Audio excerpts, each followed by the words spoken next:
Hello, everyone. Welcome to the Everything Dodgeball podcast. I'm your host, Stefan Leitinger, and today I have an absolute treat for you guys. With me today is Adam Hill from the Northern Ireland Knights and Brett Koenig from the England Lions. So I think this is something I have personally been waiting for, and maybe there was some little bit of a reason for making this podcast to just have a chat with you two, and let's see where it gets us. How are you doing, guys? Yeah, I'm good. Delighted to be on. I like the interesting format of getting the three of us on together rather than doing it 1-to-1. So yeah, interested to see how it goes. Yeah, super hyped to be here. Obviously, we always get a chance to chat tournaments, but never like in depth because we're always warming up or going somewhere. So looking forward to seeing how your minds work. Absolutely. So maybe we get something out of it. Maybe someone else will get something out of it. So I want to start with, as we talked before, with a little bit of a Worlds recap, even though you both seem to have forgotten it ever happened. But maybe I can help you remember a bit. It was in August. It was quite hot. It was in Austria, Graz. And I let you take it from there. Brett, do you want to start? Yeah, I've got amnesia on this. I think Adam and I were saying that maybe it didn't actually happen, and we're going to wake up and it's going to be day one of the tournament soon. Yeah, it was all just a bad dream. Yeah, wake up, it's day one. Yeah, it was a crazy tournament. It's one of those things when you have in your calendar for 2 years and you're really aiming towards something, and it soon comes and it's done in the blink of an eye. But the tournament was incredible. The venue was amazing. The setup was great. The organisers, the volunteers, the refs, the camaraderie of the teams was incredible. My first tournament in Austria was 10 years before that for the European Championships, and at the time that was the best tournament I'd ever been to, and you guys raised the bar again. So it was amazing to be involved as part of that tournament. So I had a brilliant time. I'm sure we'll dive into the dodgeball side of it, but just from a athlete side of it, it was incredible to be part of. Adam, anything you've remembered? Yeah, well, I echo the same sort of things Brett was saying there. Like, it definitely was the best run competition that I've been to from start to finish. It was just on the ball on everything. Really enjoyed playing, having more teams there than anything else, having the foam guys there as well. It just kind of added to the atmosphere, meant there was more big moments, more courts going on. There was always something that you actually wanted to see as well. I had a really good time. Would rather I had a different color medal, obviously, but I'm sure we'll get into that. Well, on the backside, they're all made of wood, so it's not that. Is your MVP trophy made of wood? Is it? It's not, but it's not made of glass. I can tell you that. It looks really fancy, but the Edmonton one is of glass and it's really nice. And this one looks quite nice, but it's made of plastic actually, so it makes a difference. Nice. But it looks quite nice, so no one can touch it. It seems like it's made of glass. But I want to take this moment for a little shout out for our head organizers of the tournament, because as you said, they did an outstanding job, and it all rests on the shoulders of a few people. So basically, Nicolas Studeny, Max Golda, as you all know, also Daniel Malik, our president, and then all the volunteers, all the refs, like Bruno, like I'm blanking on his name, like Marcus, who did all the organization for everything, and also the app programming, and then endless volunteers. So it was really a big step up, and they paid for it with little sleep and lots of stress. But in the end, I think everyone saw what dodgeball can be and where we are heading. And I think that was, in the end, absolutely worth it, at least for us, hopefully. So I want to dive into the dodgeball side a little bit. So I talked with Nate, obviously, about the US side. I talked with Josh a little bit about the Northern Ireland side as well. But what I wanted to start with is basically how you guys see the competition Europe-wise and from the players outside of Europe. So there were lots of teams that we didn't know pretty much at all, and some teams that we've seen 2 years ago, And so when you were thinking about in the preparation, which teams were you thinking about? Okay, so obviously you guys are number one targets from day one. When we do our trials and training, we put you on the pedestal as we expect you to be. If we're going to be in a final or a semi-final, we're going to expect it to be one of you guys. If it wasn't going to be, it was going to be a big shock. But we knew we had to do prep on whoever we got anyway, and we are very good at doing homework on teams. I know the groups had to be redrawn. When the original draw came out, I was reasonably confident a redraw was going to happen, so I hadn't put too much thought into it at that point. Obviously, it had to because visa issues and things like that. So some teams didn't quite make it, and we had to reshuffle. And we ended up, particularly in the men, so we got that Puerto Rico team. That was kind of an unknown. We didn't really know too much in that until very late before the competition. Like that, we were understanding there's going to be players from the 2022 US team playing on that. So that kind of put a spanner in the works for points chasing and things like that. Because then in our head, we were like, okay, I feel like we have probably the toughest group game out of the three big European nations. So a lot of effort was put into that, and we actually rather comfortably beat them and played rather well, particularly in the men's. This is, by the way. So we were feeling good after that, after the groups, but somewhere down the line we dropped some sloppy points, I'm sure, and realised that it wasn't really going to be a thing. But we did think about it going in, whether or not we could get that number one seed, but it wasn't something we're going to chase. If anything like ever went wrong you drop a couple of sets here and there, there's no point putting in the effort to catch up, because I knew one of you guys weren't going to make a mistake. So if you make a mistake in terms of points chasing, it's not going to be possible for both of you guys to make more mistakes. So yeah, we obviously prepared going in. Mixed wise, similar. Like in the group games, we played really well on those kind of first 3 days that we were in. All the kind of preparation came off. The big game was Sweden in the group, who like we've played them a lot. We tend to draw them in the mixed very often. We played them at NECs earlier in the year as well, and normally they give us a little bit of a problem. They kind of don't go away, but genuinely, like I think it was 18-0 at halftime. Like we were just hit them harder than they thought. But we're very, very up for that. So, like in terms of preparation going into the known quantities, who are your group games, it felt very, very good. Probably the game we were least prepared for was the Australia men's quarterfinal, in kind of one of those corner courts, which is feels a little bit tighter. The balls are getting bounced back maybe a little bit more often. It feels a little bit enclosed as well, with more spectators right over the top of you. And they kind of came out and hit us really, really hard first half, and I think we were down maybe at halftime, but like hanging in on some kind of magic from particularly Josh McElroy, and my brother in particular was probably our man of the match in that game.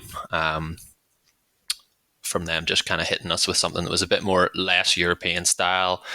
Like as soon as we'd release a ball, they'd just throw everything at, like they'd take 4 sprint steps forward, and we were trying to like control the pace of the game. We're like, no, we're the favourites here. We want you to play at our pace, and they just wouldn't let that happen, and it really caught us off guard. It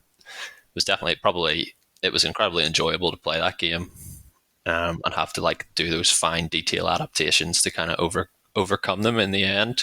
I think we maybe won by 3-4 sets in the end. So, but that scoreline probably still flattered us because they gave us a lot of trouble throughout. So yeah, you can prepare more and more for those European teams, but like as you said, when you get against those teams that are outside Europe, they can really catch you off guard. But thankfully, in that game, we had enough to come through. Yeah, I've been on the other side of Australia. This time we didn't have the pleasure. We basically played all the same teams we always play, and Canada twice, I think. So that was kind of weird with the drawing and like the way it had to be done to make it sort of fair. Just also made it sometimes a little bit more boring, and you played the same players Yeah, again. But I think yeah, yeah, and Australia is someone. Canada was the team that seemed to give you guys the most trouble as well, which kind of just shows Yeah, the definitely, especially in the men's. Like in the mixed, we had the opening game against them, and we were like, okay, this is going to be a tough match. And after a few sets, it seemed like they just went away and there was nothing left. And we were like a little bit like surprised and disappointed. And later on, we played them in the men's as well in the groups, and we weren't expecting that much anymore.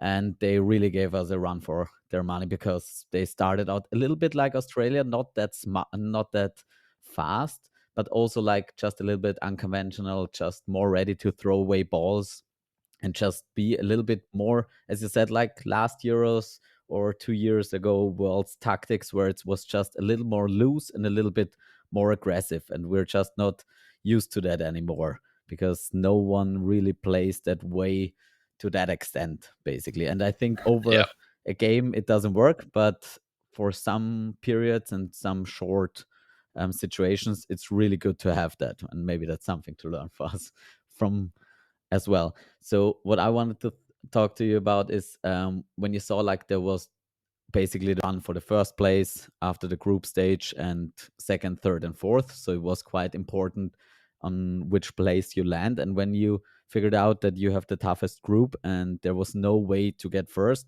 did you ever think about as a team or as a player, like, should we get third? Should we get fourth? Or did that never cross your mind? um, no, I don't think that mattered at all.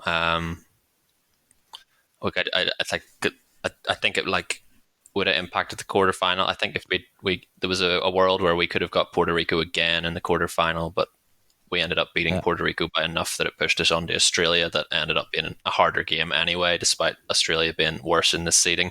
But like that's just those non-European teams. You just don't know what you're going to get. And that could have been the other way around. If you guys had played them, that Puerto Rico might have caused you more trouble than Australia would have. Who knows? No, I think at that point it was just about getting through. The anticipation was fairly early that we'd worked out kind of the way that I think it was Group A was a bit mess. No, yeah, Group A with like Scotland, Australia, Egypt was a bit messy and tight, and it was they weren't gonna be they were going to be the fifth rank. So we knew we were just going to be top four along with Austria, England, and the US. And if you didn't get first, in my opinion, it didn't matter what order.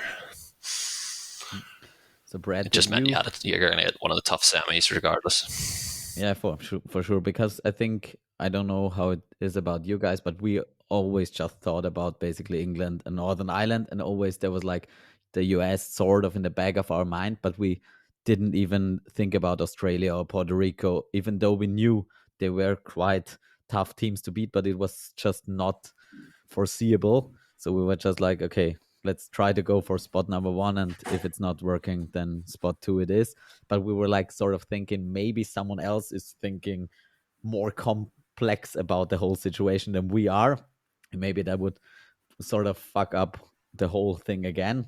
So, Brad, did that discussion ever enter the England strategy?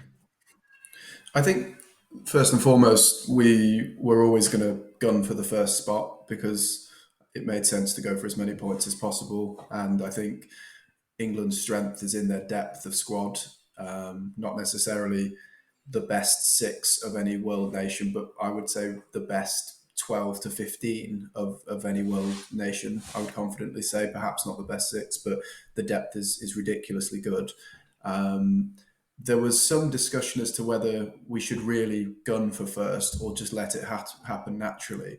Um, and my view was that we should gun for first because, there were a lot of people saying in our squad, well, you have to beat everybody.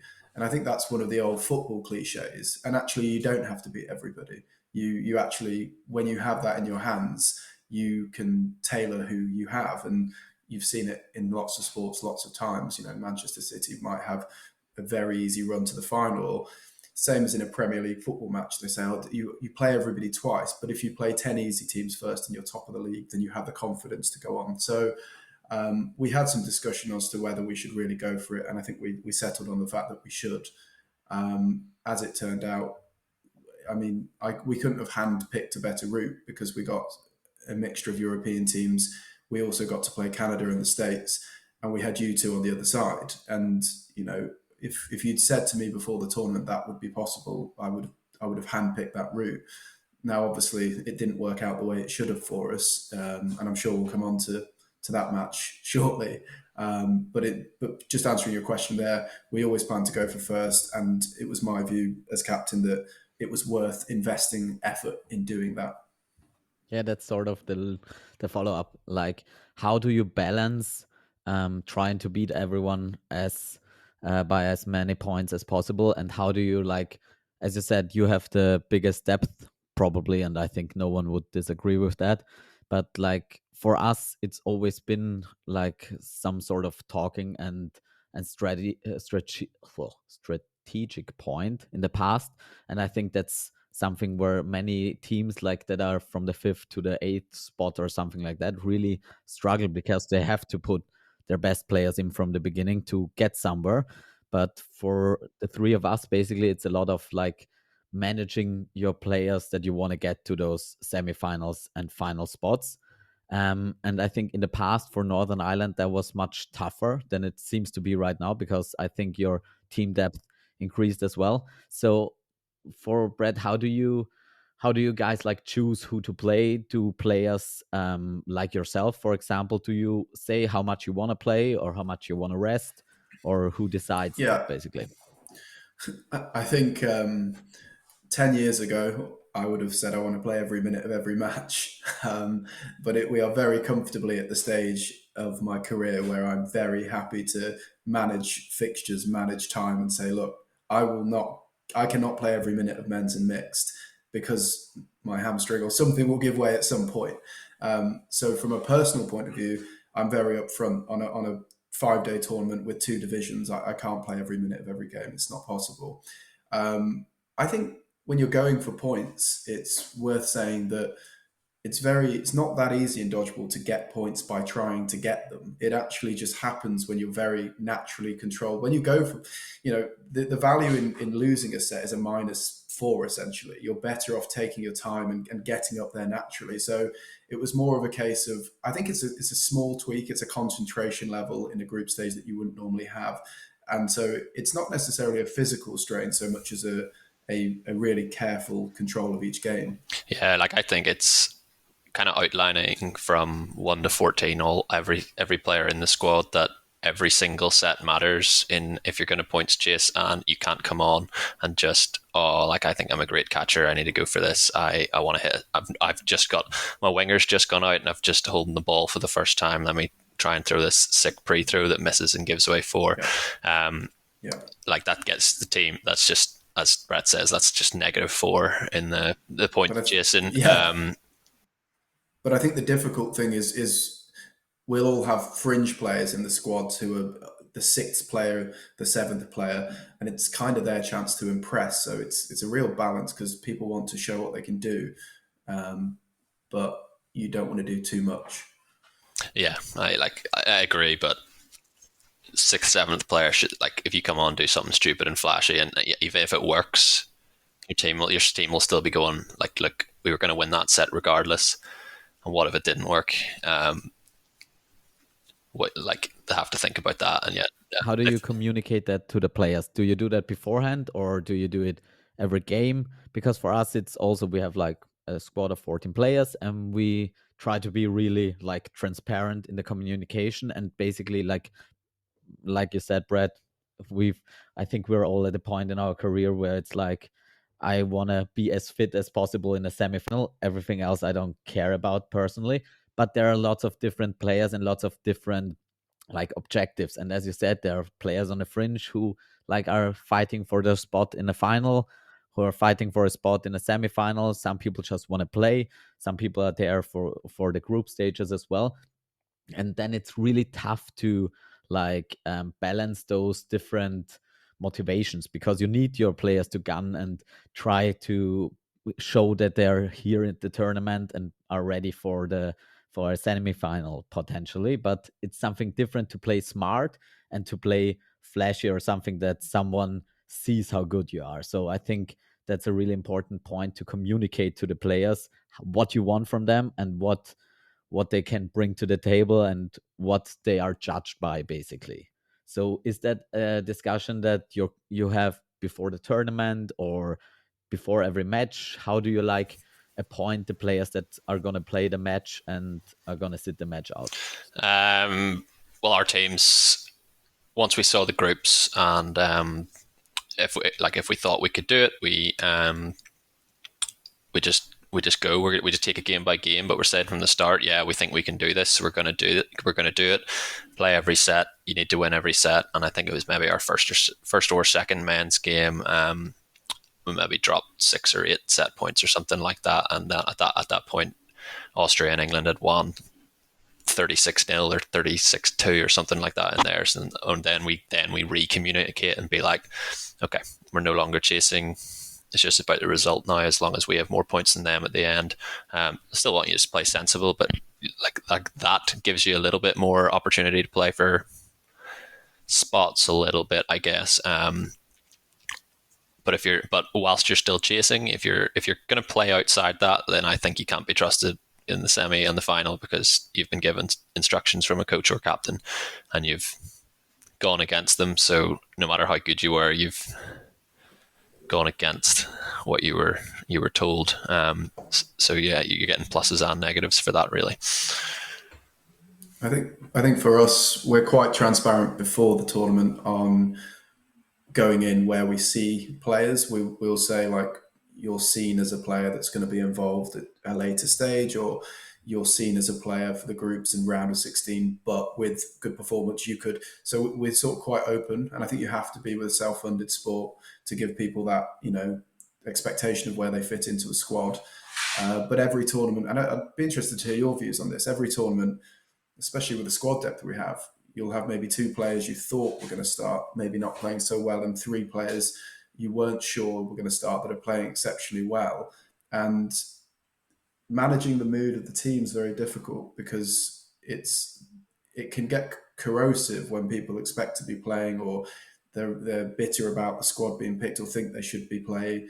And it's tough when everyone's not pulling in the same direction and there's factions. I don't know if you, I imagine NI have less of this, so I don't know about you with Austria, Stefan. Yeah, well, I would say that historically it has been like that. For NI, we've had kind of, everybody knows almost to a 6 which 6 are going to play if they're all 100% fit. It's been like that from 2019, really. And we've kind of gone into tournaments with that plan, particularly in the men's, of this is the plan. The plan for Worlds was the rest. We're trying to get to a semi-final, but everyone in the 14 kind of expected that there was 6. Like, if there was 8 people going to play in a match, we all knew who 6 of them were. That does help, and I would say that England probably have that the toughest out of the 3 of us, and that comes down to your depth as well. You are brilliant from 1 to 14, and if I think Neely put it well in an interview he did for Gio's thing at Worlds. He said if all 14 players were on the court, that England would probably win. But then, yeah, as you said, you have to manage. You're blending more clubs. We're blending, like, NI are blending 2 clubs and then 1 or 2 people from outside Kapai and Ballyhackamore. Yeah, so I understand, and I would have sympathy for England on that as well. It is definitely tough. I look at the Austrian league as well, and I think I could probably pick the 8 that would contribute, likely. And I would assume that you maybe have 3-4 players that would understand their position and aren't going to play in a semi-final. You've also had a reasonably core squad for quite a long time now, Austria. So people tend to understand where they fit in. Whereas England, there's a little bit people drop out, more people come in. Competition for places seems to be a little bit higher.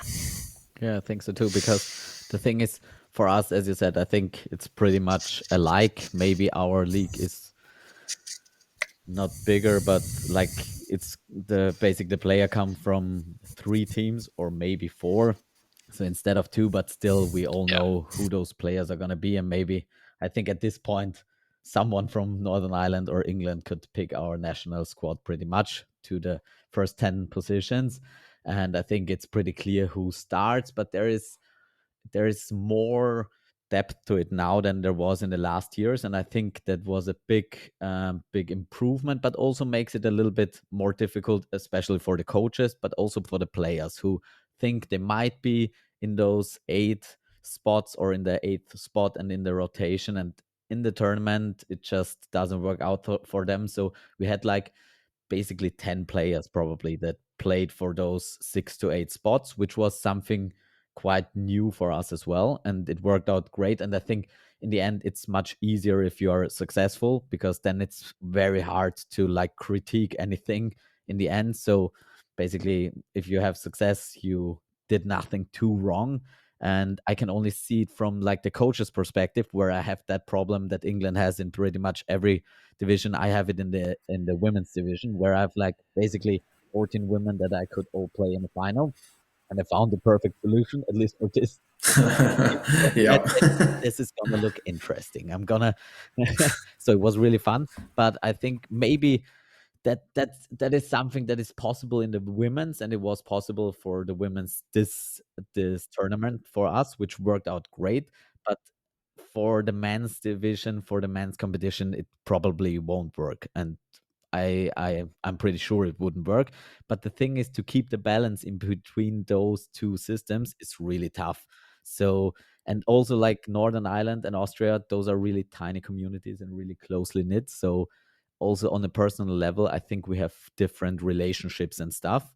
So I see that there is much more competition in England, which shows probably already in the choosing of the national team. Like Nathan David wasn't in this year's squad, which was like, I thought he was sick for the first few days until I found out he was nominated and stuff like that. So Yeah. you have much higher tension and much more pressure to make the team, to make the first 6 players, and it's almost sort of a luxury, but also probably in the end also something that makes it much tougher on that level. Yeah.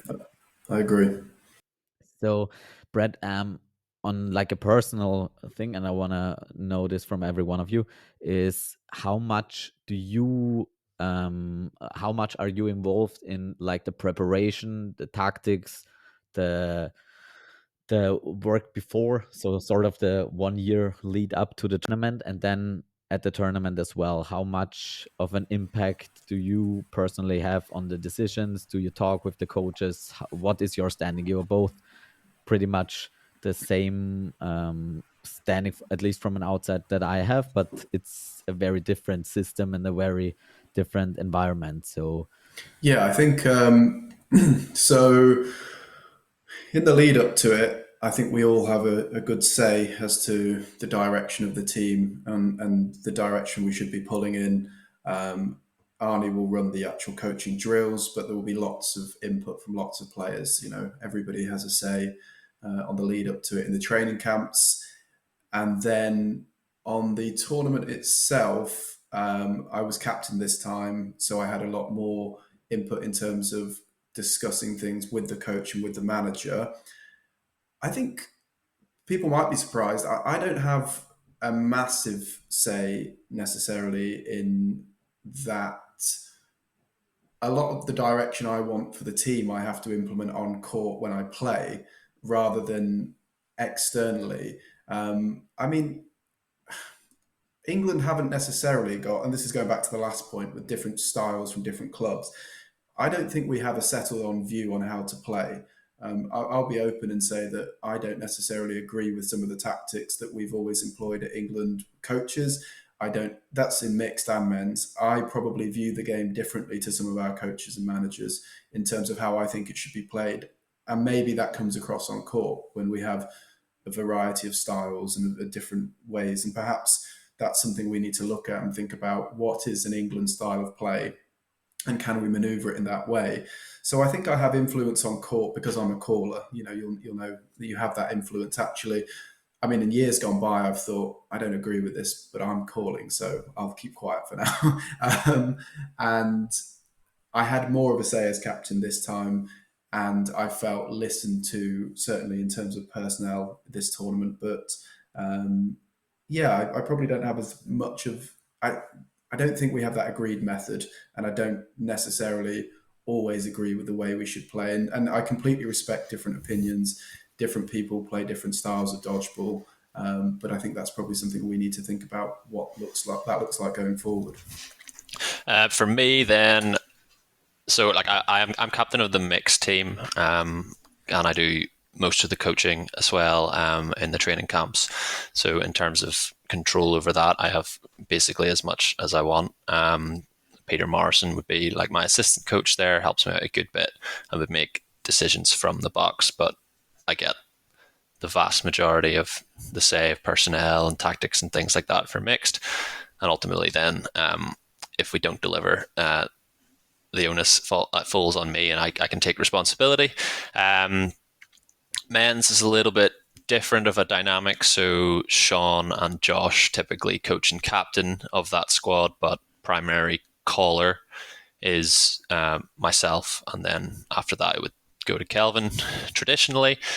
So Sean and Josh wouldn't really make on-court calls of when we actually have the balls and what we're going up to do. So in that way, I can like implement what I think we should be doing. Northern Ireland's men, I think their biggest strength is the tiny adaptations that we do in between sets. We could win a set 5-0 and we'd still come in as a 6 immediately after and nitpick as to why that one went out and why. Like, could we have avoided it? What could we have done? Where did you put your ball? Like, did we make a hit, but somebody's ball was miles off too early, something like that, and somebody just made the hit anyway? Like, as a 6, we would come in pretty much after every set, and the 30 seconds in between sets really helps that as well. We're just really, really dialed in to be like, yeah, we won that set, but tiny adaptations, maybe we wouldn't have. What can we do? That's for Sean and Josh. That's their probably their big strength in terms of where they're implementing that from on court. We don't have a dedicated super senior coach in the box when we play men's, which is probably our biggest weakness compared to the two other European nations. That when it comes to making substitutes, it's something that we have not been great at historically.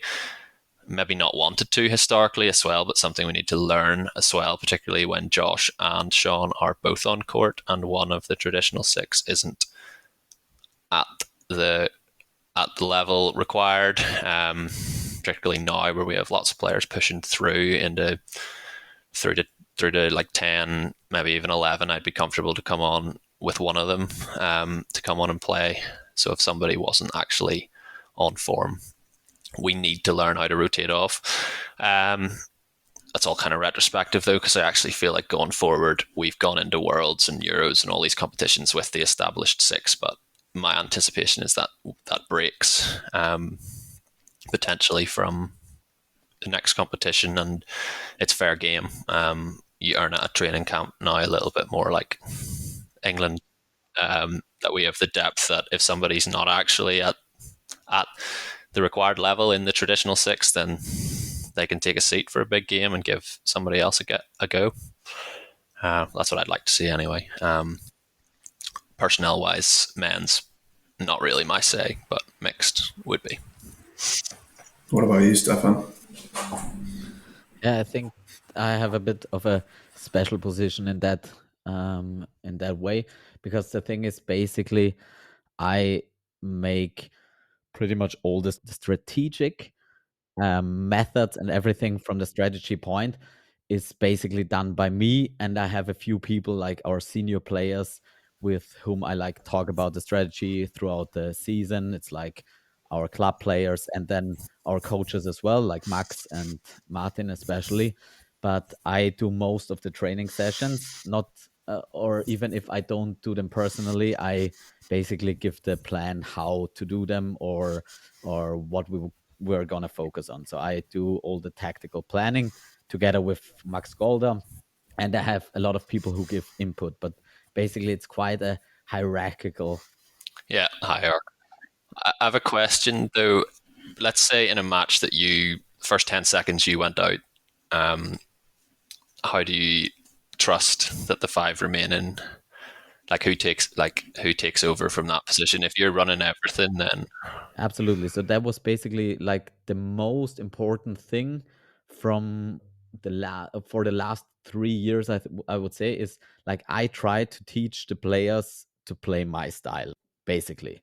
So basically, like my dodgeball strategy is pretty much what the Nasty Nutcrackers play, what we play in the national team with the different players we have and with different inputs. So it's not just me, obviously, but still I have a very unique position where I have a lot of authority about that stuff. And I have still like we lots of our players played the same amount of times, and we all played together for the same amount of time as well. So we have a certain hierarchies implemented where I still have a special position. So the most important thing for me was to get myself not necessary anymore, basically. So before that, like in 2019, it worked out great for us, but it worked out because I had a good tournament.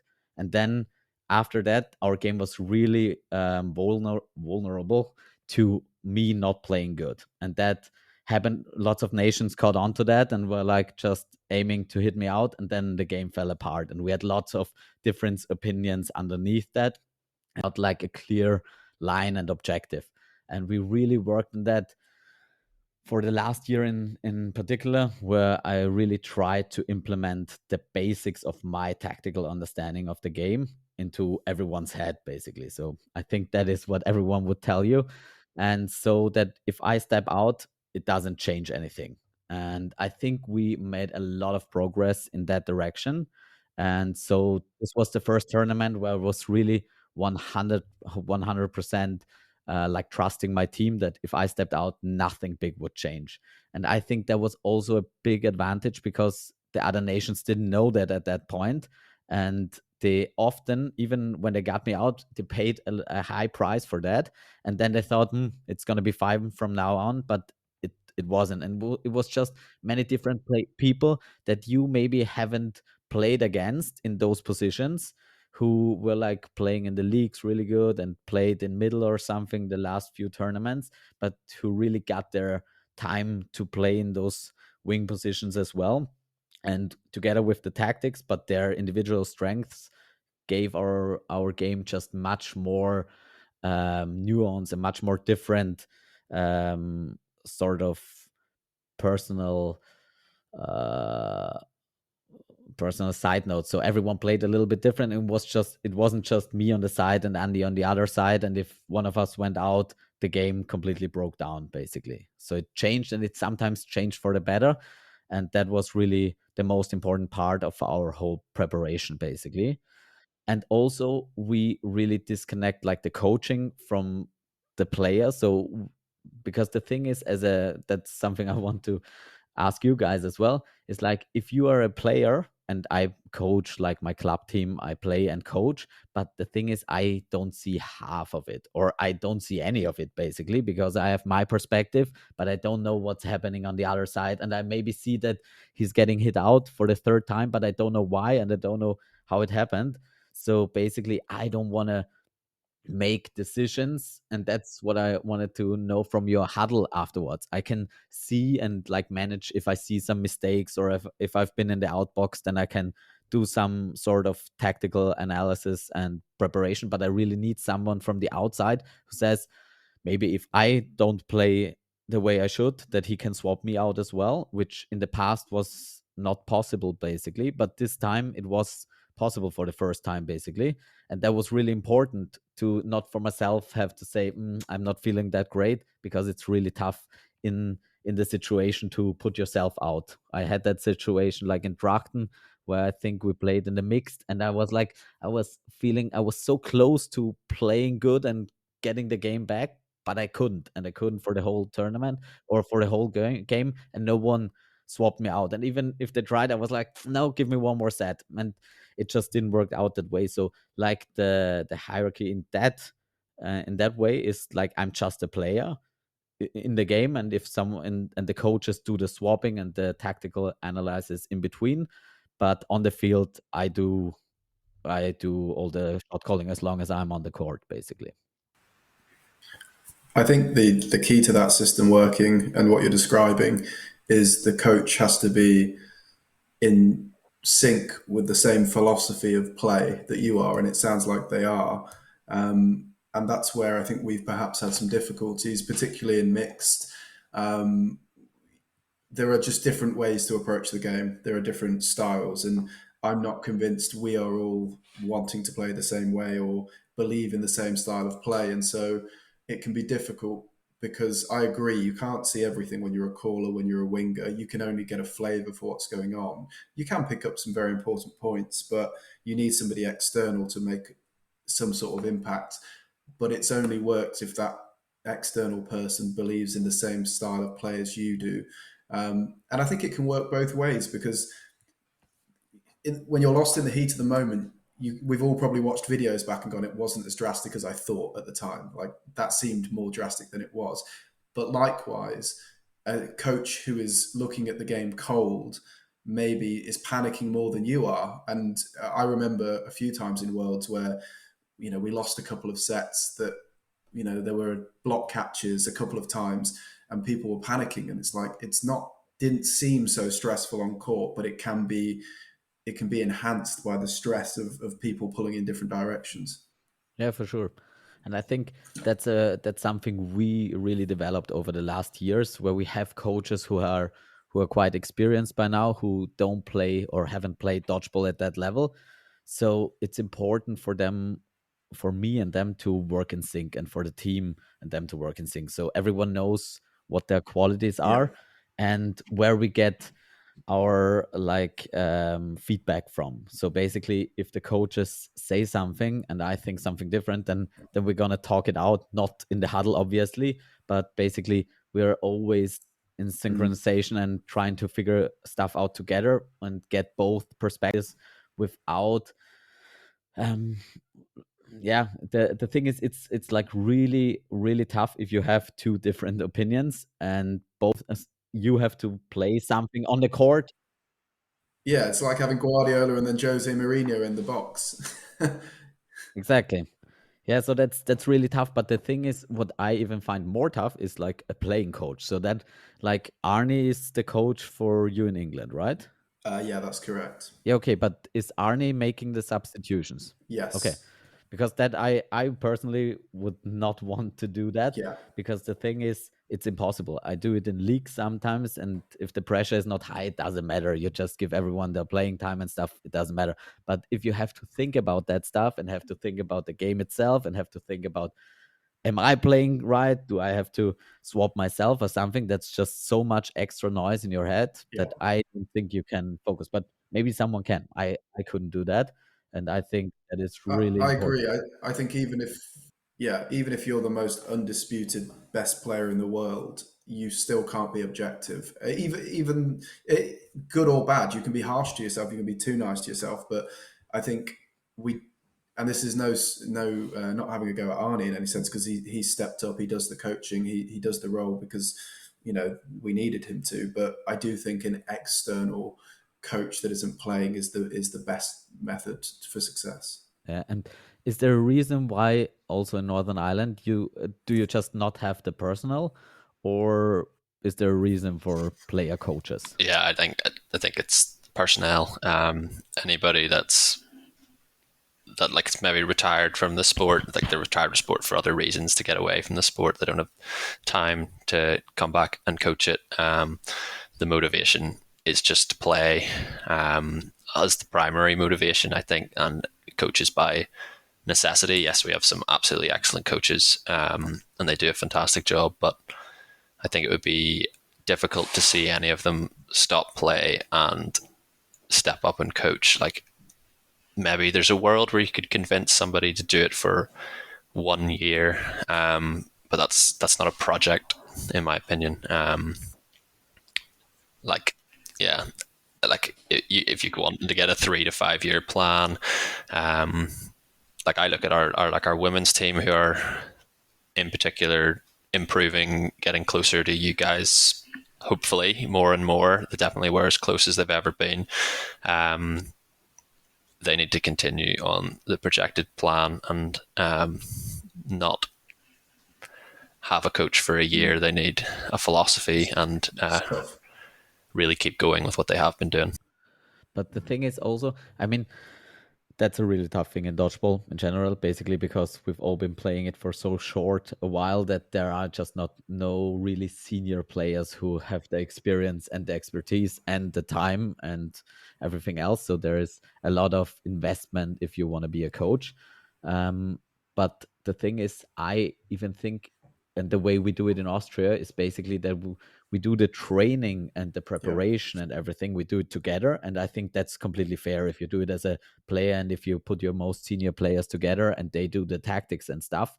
But it's still important to get an outside, and even that person is not as experienced as the players, and that's always going to be not that easy on like the way you talk to each other and who makes decision on court. But still, I think an outside perspective gives you so much extra value that maybe you have to implement something in between where like the final decision goes to the player coach, but there is at Yeah, least someone from the yeah, outside who can like advise him or someone like that. And maybe yeah. Well, it and in Austria it is that way as well. So you have to have player from the other divisions, and maybe we need more women to coach our men's and mixed teams, but that's probably just not very easy to do.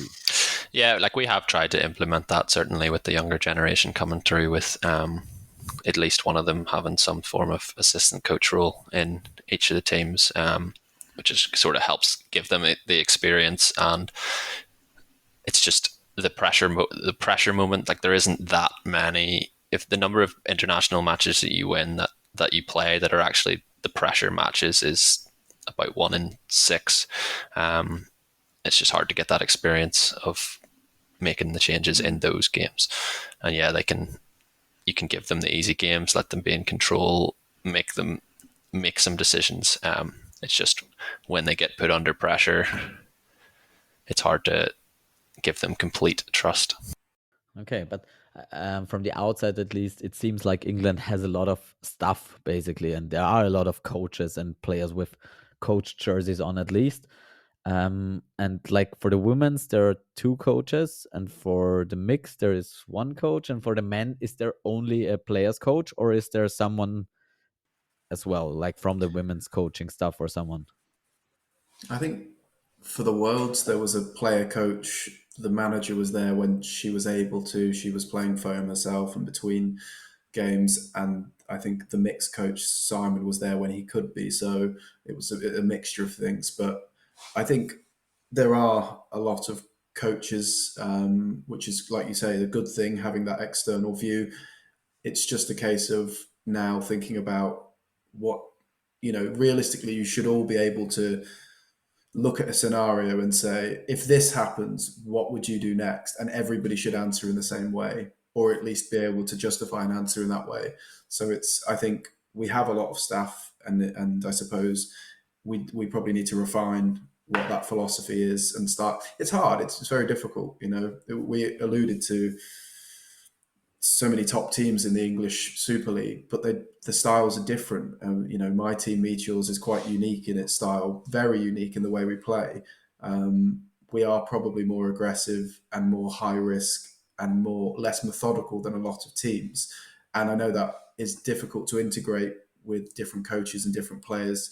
But then we've had a lot of success playing that way. So it's difficult to blend those styles. So you need everybody to come on that journey and trust you. but there's not necessarily a right or wrong way. There's other ways that can win it. So it's about being receptive, I guess, to everybody's ideas and trying to come up with a method that works. Yeah, I think that's like the most important part because, as you said, there are many ways to interpret the game. And basically, I have it always with my brother. We are like the complete opposites, and we like basically the whole dodgeball spectrum is like in between us. And the struggle makes it very sometimes frustrating, but also very effective. But the thing is, it's really hard to put those two things together if you're not training day in and day out together. Yeah, And I it's so think hard. absolutely. So for us, it was like Flo was injured, and he Mm, actually went into the coaching stuff, which was extremely valuable because he had some completely different views than me and put them also into our women's and made some little changes from his point of view, and it was like mind blowing. And to put that together with my tactical and strategic and maybe boring way was like perfect. But it's really tough to find those two things and put them together and not just argue them to death which one is better. and And if you and don't there have isn't one always a common ground either. Exactly. Yeah. So, and there are sometimes situations where one is better, and in the next situation the other is better. But it's really tough for every player on court to know which situation am I in and which way should I play right Yeah. now. So that's just so much effort and so much time you need to put into that stuff that everyone gets their tactics right. So basically, that's probably the reason why Northern Ireland and us can compete with you guys, because obviously you have the best players pool, but it's like the biggest challenge for you guys is to get them all playing in the same directions, and we have much smaller player pools, but they really learn to grow up together and play together. So, and in the end, apparently both those ways at the moment can yield almost the same results. But if Oh one yeah. nation, and obviously if you have the players, it's you, then and you figure the other side out as well, then it's going to be really tough. And that's probably where dodgeball is heading in the next five I to ten think years. And that's why we would be interested in trying to enter your Vienna Open as a team, because I'm always interested to see how a team chemistry works, because it's a lot of the same players, but we sometimes wonder, like, would the Spartans play better than England? Would the Meteors play better than England? yeah, Maybe, because they play the same way. yeah, absolutely. So, and I think that's also a reason why like our mixed team is that good, because we basically play with the nasty mans, not completely, and there's always one other player as well. But that's something that makes the game much easier if everyone understands the way what we want to do. And this year we made the switch where the other teams understood the objective as well, but that's just way more work, and that's really, really tough to do. And I think it would be absolutely awesome if you guys, Ballyhacklemore and that Meteors, would join us at the that Vienna calling, would because be good. Spartans did, That and would I be good. think they had a good time. And I think it would be really awesome to play against your clubs as well. I Flo feel just has like to I get would play fit. more like. I was going to say, I think I would play more like Flo by the sounds of it. No, I um, think you have a different style as well. how do Like you think? it's more a I think yeah, the example I always use to people is the a pre-throw giving away four balls. Like people on two different ends of the spectrum. Somebody will say you've just given away four balls, you've cost the set potentially, but I will always say you can't statistically value a pre-throw for the effect it will have in the following set, when you fake, when they stagger, when they, throwing one Yeah. early can yield results that you can't see on a statistical analysis, but have had effect. But there were people who go, no, no, no, it's always a no. yeah. Yeah, I will talk at some point to Darko about the statistics of dodgeball, because I think statistics in dodgeball are impossible basically, because as you said, there is so much nuance in between the stuff where like I have a whole Yeah. video I did for my women's team on pre-throws and what the objective is from a pre-throw, and it's like hitting a play out is great, but that's like something on my mind, and if it's Adam, then great. Then that's the main objective. If I make a pre-throw on Adam, I'm like, okay, my job here is done. But basically, Yeah. except for that, there is so much nuance and there's so much balancing. I always speak like of GTO, like the game theory of poker, where you have to balance everything out. And I try to look at dodgeball the same way, where like I need to pre-throw in order that the opponent knows that I can pre-throw, and in order to make my fakes more effective and stuff like that. So I don't do a pre-throw just for pre-throwing. And that's something players need to understand about every part of the game. And if you get that about every part of the game, then dodgeball becomes quite logical. But like in 100%. poker, if you just do the theory and you play till the end, then it becomes vulnerable again for someone like Flo, who just crashes in and just does something completely different. And you're like, okay, my strategy doesn't involve that kind of stuff. So I think the balance between both of those, like fire and ice, is the way to go. And that's just always going to be very individual and also tailored to the players you have and the style you want to play and your opponents as well. So I think there are many ways to play good dodgeball. And I think that's something we saw at those World Championships. And I think that's a good segue into talking about a little bit about USA. So, Brad, give us your your opinion, your side of the story. You can enjoy this one, Adam. You're gonna come on later. Oh god. Oh god. I mean, going back to the point you made earlier about researching teams, we probably didn't focus on USA enough as a potential opponent. I think that would be fair to say. You know, we were very much worried about Northern Ireland, who had had our number recently. I would probably say Northern Ireland were top of our research hit list, given the success they've had against us in recent tournaments. Austria second, but not because we value you as any less of a team, Stefan, but styles make matches, and we've never traditionally struggled with you. I don't think it's been within 10 or 12 points when we've played. Yeah, but true, Yes, yeah, of absolutely true. course. Yeah, absolutely Sorry, true. talking of a men's perspective, yeah. Um, I think because it's never been that close, we just had to invest time somewhere else, and we probably I try to watch as much footage as I can of the American meets and stuff, but they have lots of different teams, lots of mixed teams. They don't have consistent leagues, so the research is more difficult. In terms of the game itself, our previous match against Canada was probably the best we've played in 4 or 5 years as a team. We were sensational. We were electric. We hit a height that I hadn't seen us hit for so long, and my view was that we would face a better version of Canada the next day, better catchers, better dodgers, better throwers, but that it would be a similar game style. I think you can easily catastrophize a result and say it was an absolute disaster. I mean, the reality is sport comes down to fine moments. It comes down to a set, a moment, a hit, a catch. We could have won that swing set and we would have got to the final, and everybody who said we would have had a sensational tournament. We didn't, and suddenly we had a bad tournament. So I don't think the catastrophizing helps. I don't think it helps to say such small margins happen in sport. But on the game itself, fair play to USA. They dragged us into their gameplay. They slowed us down. They made us make mistakes we shouldn't have made. This might sound ridiculous. I think if we played that game 10 times, we'd have won it 8 out of 10 times. I really honestly think we would have. We didn't perform to the level we could have. There must have been some element that we had an eye on the final, like the most minute element, thinking we'd such a small element, thinking that we'd already made that final. We didn't take it seriously enough. Even in preparations, I felt perhaps we weren't as zoned in as we could have been. But the game itself, we didn't play our best. Honestly, it's frustrating.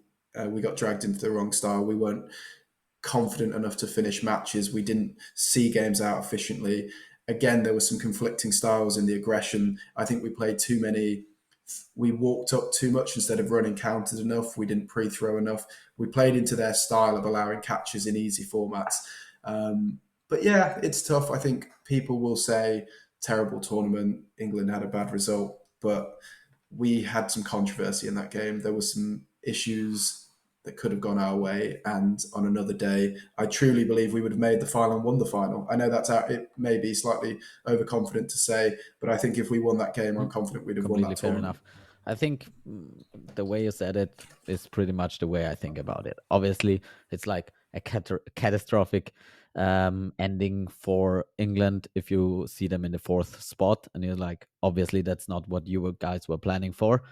But in the end, it came down to one set basically, which would have made all the difference. And those sets happened like 10 times in that whole game basically. Like there were so many situations where it could have gone either way. So in the end, it was a completely close match that you just lost and had the short end of the stick there. But I think as well, like you said, if you play that game 10 times, you would have won it 8 times. And I think if you play that game again, you win it 9 times out of 10 if the US doesn't have another year to prepare, because the way it went was just perfect for the US. We almost faced a similar situation because the thing is, we didn't prepare Yeah. for US at all because we knew them from last Worlds and we knew it would be different. We had no idea how they would look. We had no idea how to get footage that would help us in any way. So we just prepared for Northern Ireland and you guys, and we're like, if that works, it will work against the US as well. And also, that was almost a tripping point for us as well because the style is so different and the skill is still at the same level. And that is something that I talked with Nate about and Ryan as well, where it basically US is the perfect opponent for you guys, except for Northern Ireland. Northern Ireland knows the way you play, and basically they have all that we talked before about, where like their cohesiveness and their strategy and their pulling on one string and stuff, that all is something that helps them against you guys to put wedges in between those great players. But the US doesn't do that, but they have basically the antidote to your chaos, not chaos game, but your aggression. So the antidote to that aggression. I should probably say I don't I don't I think we played the wrong style. I think we Mhm. should have been more aggressive. We should have been we and I should also say actually it's probably we focused a lot on our side of things. I just want to make clear fantastic from them. Incredible to come to this tournament in this. I know they've played it for years. A lot of those lads I played against them in 2017, in Chicago. But I don't want it to come across as bitter in any sense. Incredible, well done, amazing. But looking from a reflective lens, we did the wrong things at the wrong time. Yeah, I think if you played them today on day what, like everybody's 100% fresh, and you're able to come out and you could play aggressive for 40 minutes. I just don't think they could handle you. But this is day 5, day 6 of a Yeah, tournament, and it's at that point where like you get to the point where you're like, yeah, can I win a set without sprinting? yeah, And then if that gets into one or two players' heads, then it slows the pace down, and then the yeah. American style of like just finding catches from nowhere, but because you haven't ran into the ball enough and things like that, and that kind of plays into the Americans being kind of patient, relying on big moments rather than team plays. But I mean, they have a more difficult job than England, that they're pulling people from an absolutely ginormous country into training camps in one part of the country. And I think for us, it highlighted things we can improve on. So I honestly believe every loss is something you learn from far more than a win. I think again, looking, we missed arms to finish off games, and we had Dan Evans from Meteors, who you lads probably don't know as well, was just sensational all season, and he had a torn rotator cuff that he was nursing, and we couldn't use him. We had Steve, who had a broken thumb, whatever he had, and I think had either of those come on for 3 sets and just got 3 hits in total, 2 hits, we'd have won that match. It's like we just missed the players we needed at the key time to step up. I felt like the throwing was heavily distributed to me and Tamas in that game, and we just lacked an arm or two more. And we know we have those arms, but they just weren't there that day we needed them. I think that's exactly right, or at least that's the way I see it as well. So it's day 5 of the tournament. you're missing a few key players, and the way they play is just, as you said, there are 6 individuals who have sort of been finding their rhythm throughout the whole tournament, but their game style doesn't need that much of cohesion, basically. So they're all fine by themselves as well. So they are, even though they have cloth experience, they don't have cloth experience at that level, but they have dodgeball experience at that level, at least at that level. So basically, they are not new to that, and they knew what they were getting into, and they prepared a lot for that. And as you said, in the last 2 days, the throw maybe sometimes is a little bit slower, not that fresh out of the gate. You try to like conserve every energy you have for the final as well. So those games are really tough, and I am personally really afraid of what this is going to do to England, because the problem is, or that's the first time it really highlighted the little mistakes that you did, and the little mistakes for the first time, I feel like, since the Northern Ireland game in Newcastle. Like, really, this is the second game where those little mistakes cost you a game. And I think if England doesn't do those little mistakes anymore in the future, then it's going to be really bad for us. Yeah, I think we're at a crossroads, and we need to make. I think we need to make adjustments, but careful adjustments, because it's very easy to, as I say, catastrophize and say everything needs to change. And for me, that would be a mistake. It's small, like it's surgical things that need to happen now, and we need to go about it the right way. And hopefully, we do that. And I know that we'll come together as a group and think about that. It's a heartbreaking defeat, but we can definitely bounce back. I mean, I seem to only ever suffer heartbreaking defeats in international tournaments. You know, the Dracton sudden death catch, and it's weird. I've never been on the receiving end of a drubbing or a beating. Like, I've never been beaten by like 18 points and gone, that was humbling. Like, it's always a catch or one moment. So it Yeah, they sting more. we've saved those for when you weren't around. Unfortunately, Brett. I love those. If you really want one, then you know.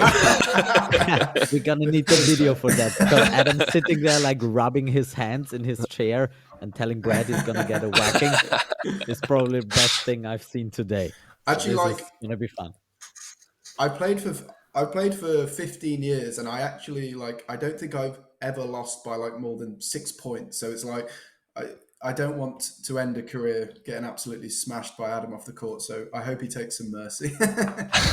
Well, that's a big reason why I have to keep going. And I got absolutely smacked by Stefan.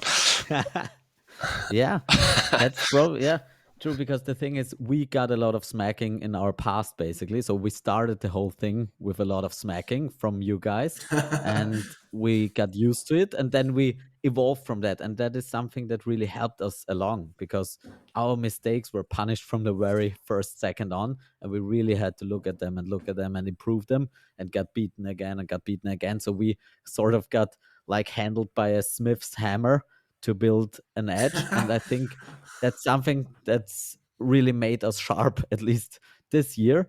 But the thing is, you guys are still the hammer. And if you guys can really put it together, you're going to break every sword out there. But I think the good thing about this, to bring this perfect metaphor to an end, is like there is always like little chinks in the big armor. And if you can find those little holes, you have still got a chance. But it's really, really tough. And it's always getting tougher when you like find those little chinks and even get them out of your system. So I think this Worlds will be a big turning point, for many nations. And I think many nations will take key lessons from those semifinals and finals, because there was a lot of quality dodgeball, but also it showed the little mistakes that they cost you at that level. And if the nations that are a bit beyond that can implement those, they are gonna jump up on that level as well. And if they find the players with the skill, then it's gonna be a much tighter playing field, I think, in 2 or 3 years from now. And so we've all three of us have suffered semi-final defeats, final defeats. How long does it take you to get over it, or does it always sit with you until you avenge it? Or what's your sort of response mechanism, you two, I guess? Oh, I think I'm still hurting from this one, definitely. Yeah, This yeah, because it's yeah. because this one was the big build up. It was like it's like the big like sort of climax, I guess. I think it was going to be probably the biggest cloth competition that there will be for probably until the next time Europe hosts Yeah. a Worlds again. Because I imagine travel and logistics might make it a little bit smaller if it's outside Europe again. Well, I don't, you should bid for the next Worlds, Adam. Yeah, well, like there's nowhere in our country that's going to be able to hold anything like that. Yeah, so this one still stings, definitely. Like I've exiled myself from a little bit of dodgeball recently. I haven't watched much footage. I haven't played much. I have completely injured my shoulder, and either at or during or immediately after Worlds. So it's getting some well earned rest anyway. But yeah, it's been nice to just detach myself. This is sort of the most I've been into it since the event. Like we will go again. We've just announced our trials again beginning November, December, January. So it'll all ramp up. But the opportunity to actually take a step back has been good, particularly in a year where you suffer defeat. And like I have been in Stefan's position where like it's so clear that you're just riding high on it all, and it's like, oh, I've won everything. I'm going to start a podcast. I just want to talk. I just want to talk about dodgeball. Yeah, I'm sitting back and being like, oh, wish that was me. Yeah, I think before I go to you, Stefan, just because I can relate, I think this was the darkest place I went to after a sports defeat because, similar to you, I couldn't even watch the videos. I couldn't go to training. I went to England trials. Hey, I got in, by the way, recently.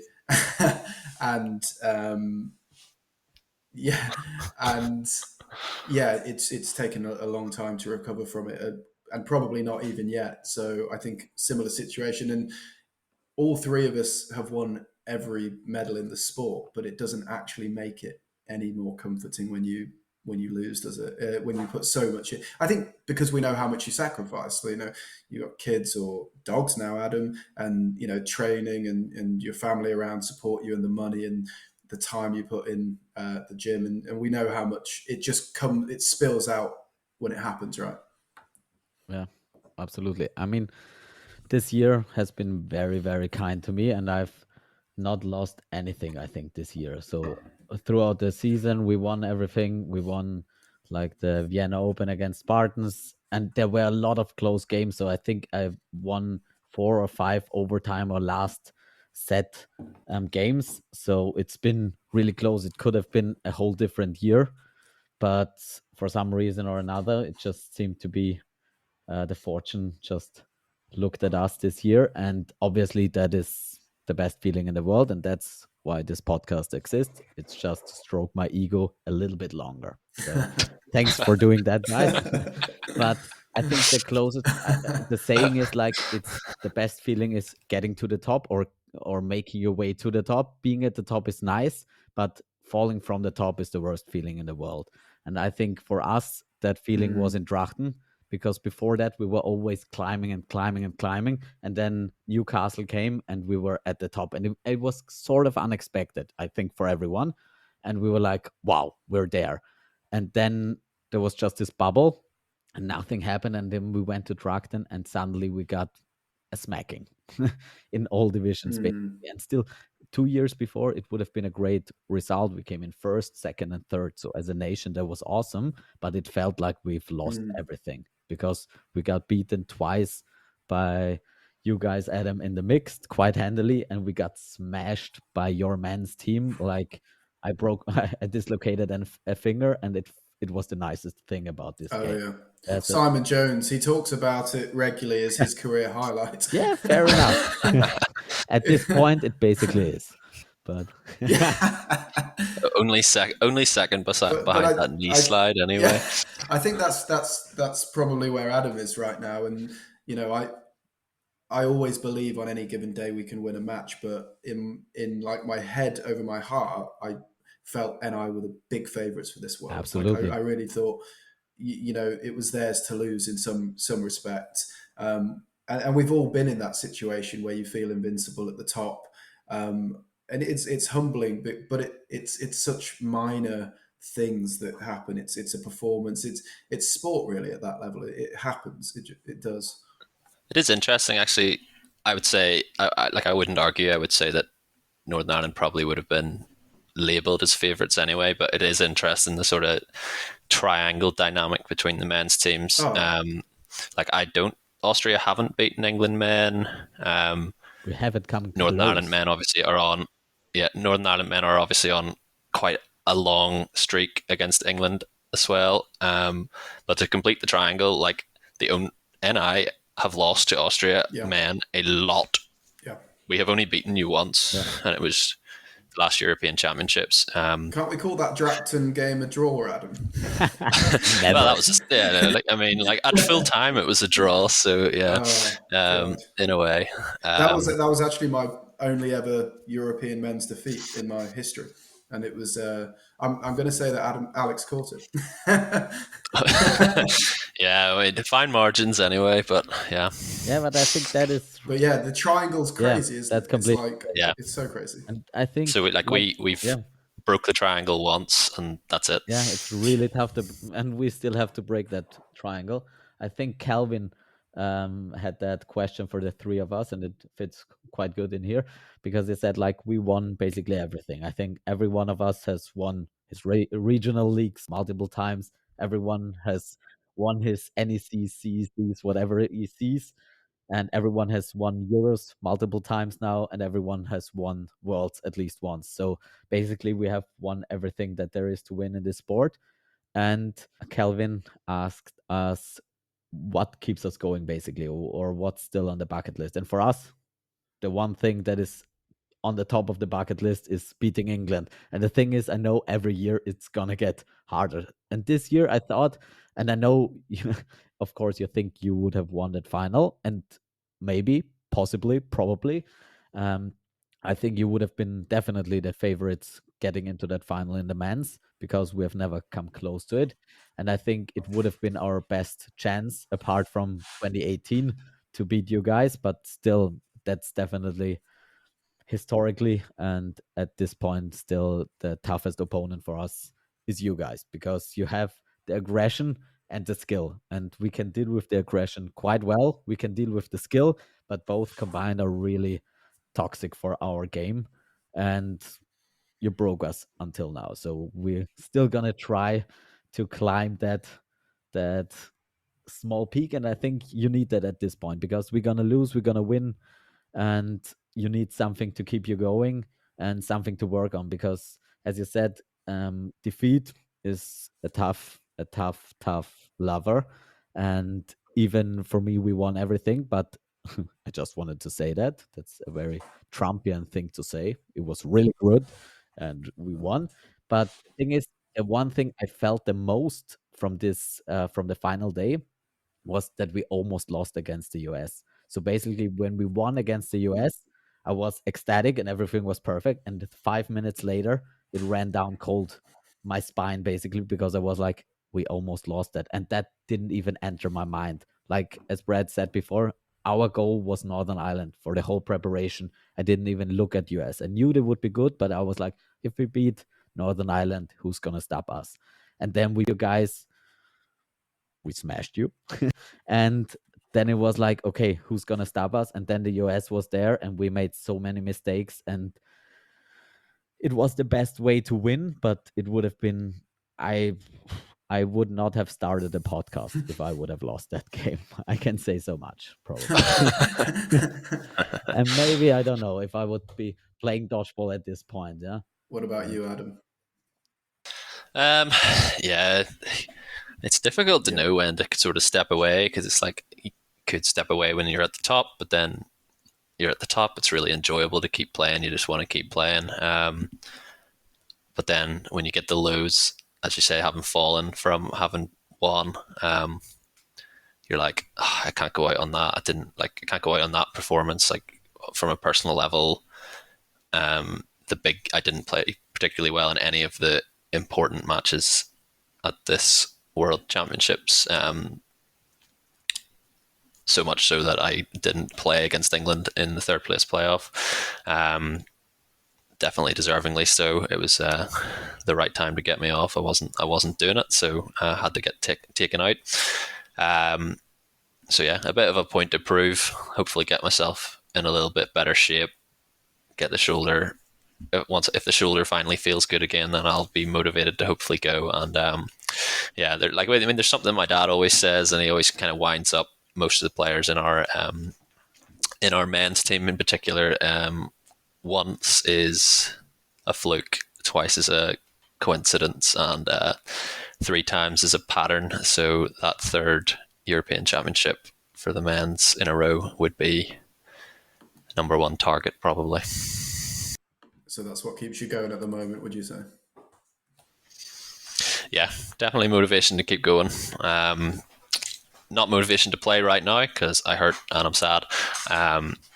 But it'll come once the international scene starts kicking off again, and Euro start to creep up. We'll get ready to go. Yeah. I think you touched on a couple of things there. The age-old problem of any sportsman, like if you win it, why would you stop if you're the best in the world? And if you lose it, why would you stop without trying again? So it's an age-old problem. Like in any sport, look at Rafa Nadal and Federer and Djokovic and players like that.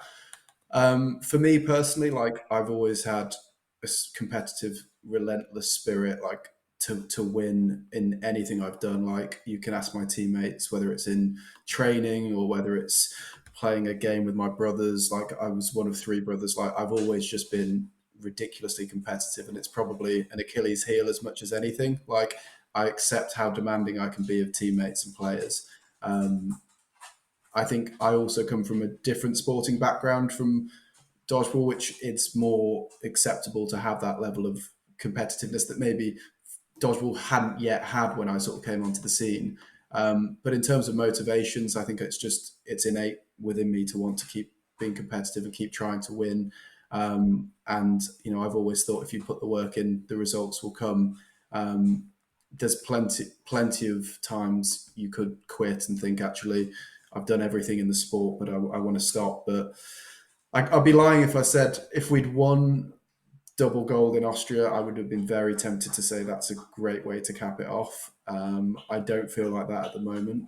And that's maybe an insecurity. I should be confident enough to say, like, I'm happy with what I've achieved since 2009 in the sport, but, I want to keep trying. And I think you owe it to yourself if you're still playing well, you owe it to yourself to keep playing, I think, because they sometimes say leave the sport before the sport leaves you. I don't feel like I'm at that level. I still feel I can compete with any player. And so whilst I can, and I'm obviously putting a bit of sacrifice in and your family are helping me out and stuff, as long as they're willing to support, then I'm still willing to play. Yeah, I think it's the same for me.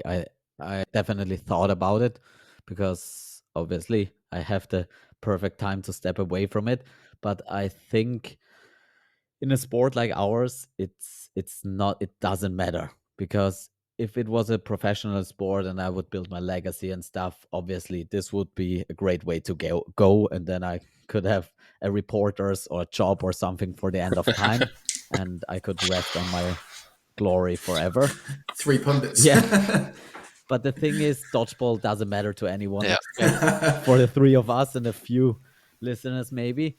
And the thing that I like about dodgeball is winning, but also the whole thing, like the competitive nature. I'm an extremely competitive guy. And if I leave dodgeball, I need something else. So I would just fill it up with something else. And dodgeball is something I'm good at, that is fun, and it is just a complete joy to me. So I said, as long as I can enjoy it and I can enjoy going to training and put in those sacrifices, because it's a lot and it's not getting any easier with age and family and commitments around. So it takes much more of a toll every year. But at the end of the day, it's still fun and I still enjoy it. And I'm going to see in a month because it's just fun and the whole community is fun. And that's the reason I decided to make this podcast, because I think that is the great thing about dodgeball where it's at right now, that it's just a sport that is really fun for the players, where you can be the most competitive guy and live out that passion of yours, where you can be there to have fun, where you can do it for your friends or whatever. So the whole community has so much different spots for everyone that it's perfect. And I think that is going to change at some point when it gets more professional or when it goes to the Olympics or something in the far future, which will be awesome in its own. But I think as a competitive player and someone who just enjoys being surrounded by people that are like-minded, I think this is the best place to Yeah, be, because it's a growing sport. You can still win something, and it's not like football where the field is that big that like the camaraderie isn't there anymore. In bigger sports, it's not there, so that it's like a really healthy and fun place to be. And I think as long as it's that way, I'm gonna try to push my body and keep it in shape so that I can still participate. Yeah, the trips are incredible, and you have the best week with your friends and people across like Europe. I mean, the friendships you make when you made over the last 10 years are incredible. You have friends in Austria, Sweden, Italy, France. It's just amazing, and like you say, it's such a bubble. Like we'll all have gone back to work after it and felt like, oh my god, I'm Lionel Messi, and then you go back to work. Oh, how was that volleyball thing you Yeah. did? Oh yeah, I mean, I could have told everyone from work we won 3 golds in Austria, and they would have believed me. In the end, I told them we came second. I didn't mention what division.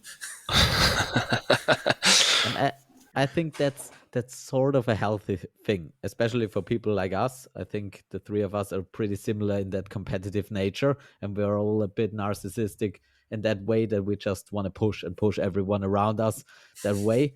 And we do it in different styles, definitely, but that's something where this sport is very healthy for us. I think if you would be Lionel Messi, it might be a different story at all. But who knows? Would be fun to be Lionel Messi. And on that note, we're going to end the first part of this conversation. Thank you, Adam and Brad.